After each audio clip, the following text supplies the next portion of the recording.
2012년은 시사전성시대.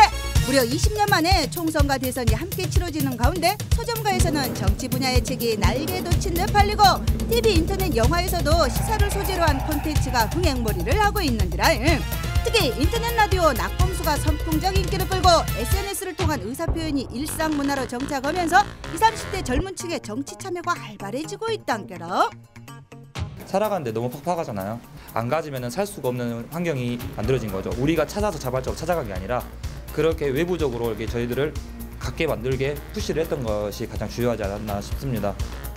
이렇게 뜨거운 열기를 반영하듯 지난 1월에 열린 민주통합당 전당대회에선 스마트폰을 이용한 모바일 투표에 무려 80만 명이 응모하기도 했는지라. 오늘 따다부타에서는 2012년 대한민국에 불어닥친 시사 열풍, 그 중심에 서 있는 2030 세대가 바라보는 한국 정치, 특히 호남 정치에 대한 생각을 잔 들어볼랍니다.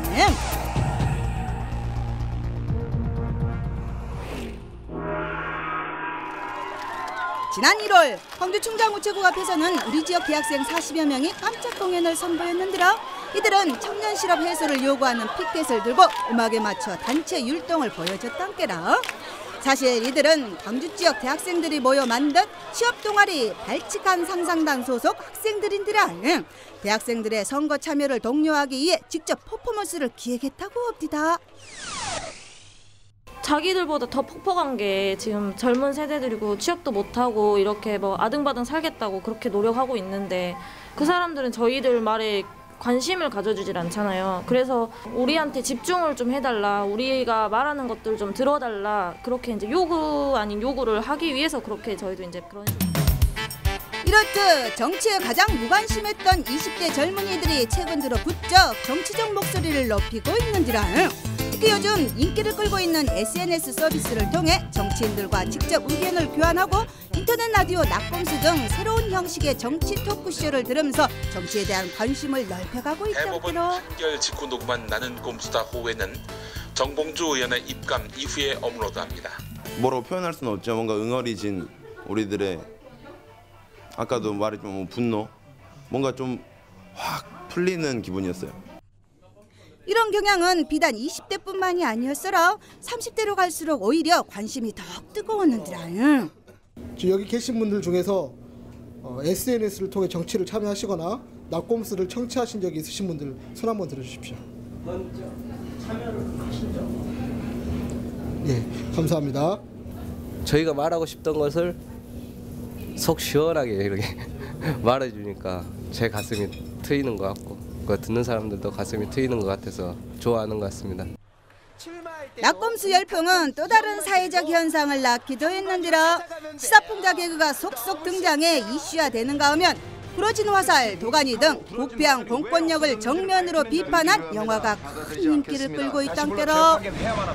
채택하시기 바랍니다. 이미 기각했습니다. 이게 재판입니까? 개판이지?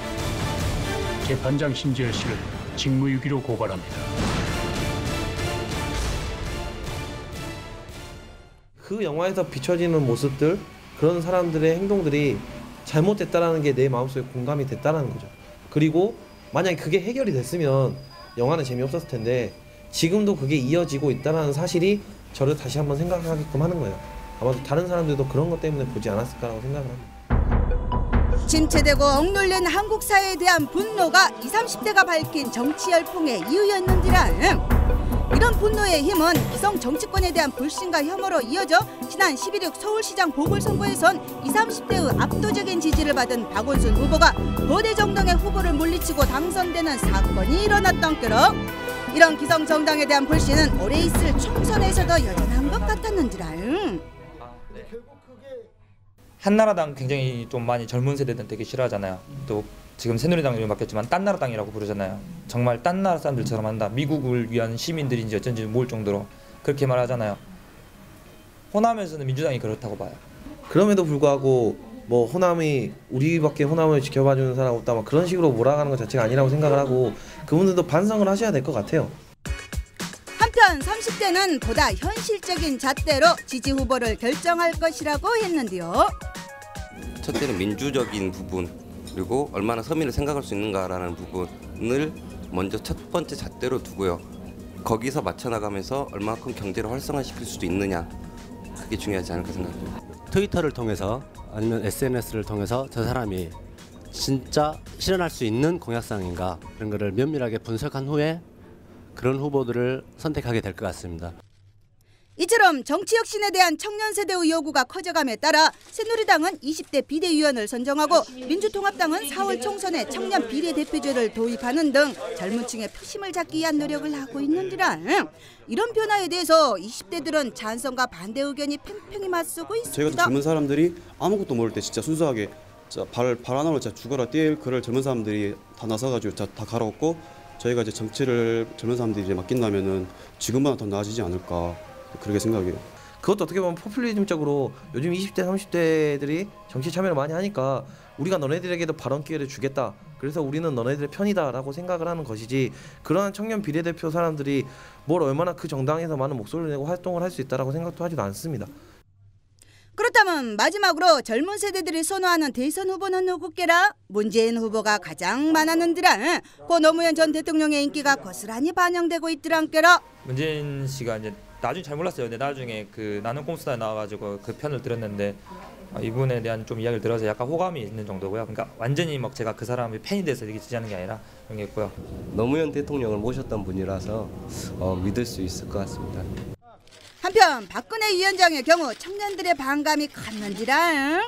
또 광주 시민이다 보니까 독재자의 딸 광주를 탄압했던 그런 생각이 좀 가슴속에 있어서 제가 봤을 때 대통령 한번 해먹지 않는 이상은 안 놓으실 것 같아요. 네. 그래서 그런 너무 야비해 보이는 그런 게 너무 싫어요. 그냥 너무 정치판에서 너무 오래 계셨잖아요. 솔직히 말해서 계셨던 분들 계속 계시는 그런 게 너무 싫어서. 안철수 원장의 경우 참신한 인물이란 점에서 높은 평가를 받고 있더란께라.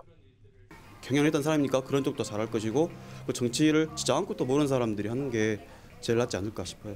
그동안에 또 뭔가 개혁적이고 혁명적인 것이 분명히 생길 수도 있을 거라고 생각합니다. 그래서 안철수 원장이 한 번쯤은 해보는 것도 좋겠다고 생각이 듭니다. 총선과 대선이 함께 치러지는 2012년 정치에 대한 젊은 세대의 관심이 그 어느 때보다 뜨거운지라 무엇보다 지금의 관심이 총선과 대선에서의 올바른 선택으로 이어지게 하는 게 중요하겠지라. 시대적 정신에 대해서 생각할 필요가 있습니다. 시대적 정신이라 하면 결국 나의 눈앞에 있는 문제뿐만 아니라 총괄적으로 내가 이 세상을 앞으로 살아가는데 이 나라가 어떻게 됐으면 좋겠다라고 하는 것에 대해서 역시 또 가치 기준을 좀 정립할 필요가 있겠죠. 또 한편으로는 인물 댐댐이부터 공약까지 꼼꼼히 살펴서 정치도 바로 세우고 청년들의 문제도 해결할 수 있는 유능한 일꾼을 뽑아야 할 것인지라. 무엇보다 2030 세대에 만연한 정치 냉소주의를 극복할 수 있도록 기성 정치인들이 득 분발하고 노력해야 할 것이오.